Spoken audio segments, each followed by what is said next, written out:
Nisam mogao vjerovati, kamenac se topi kao da je od čokolade. Svi kupuju skupa sredstva, a ovo skoro nitko ne koristi. Neću odmah uzeti spužvu. Prvo ću napraviti nešto što će omekšati ovaj sloj da kasnije ide puno lakše. Za početak uzmite obični ocat. Ako imate jači, još bolje, iznad 8%. Ulijte ga u posudu i lagano zagrijte. Tu je tajna. Ne treba ključati, samo da bude topao na dodir. U tom stanju puno brže reagira s kamencem nego kad je hladan. Ali ocat sam nije cijela priča.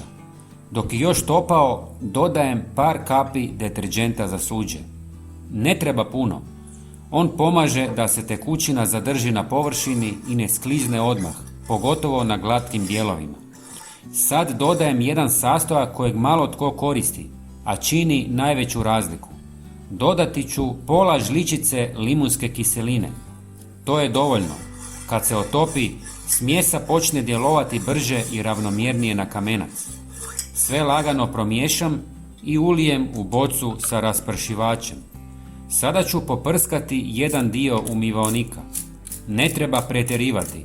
Dovoljno je da se napravi tanak sloj. I sada ga samo ostavim da odstoji nekoliko minuta.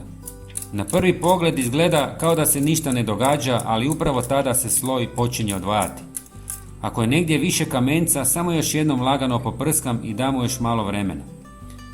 Tek sada uzimam spužvu i prelazim preko površine bez jakog pritiska. Pogledajte kako se topi kamenac. Nevjerovatno. Umivaonik je kao nov za 1 minutu. Na kraju sve isperem vodom i prebrišem suhom krpom. Površina je glatka i čista bez onih tragova koji su bili prije. Ali to nije sve.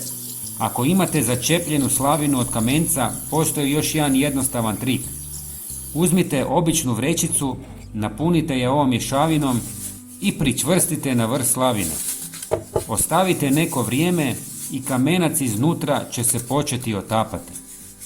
Podijelite ovaj video na društvenim mrežama kako bi što više ljudi saznalo za ovo. Hvala vam i pozdrav!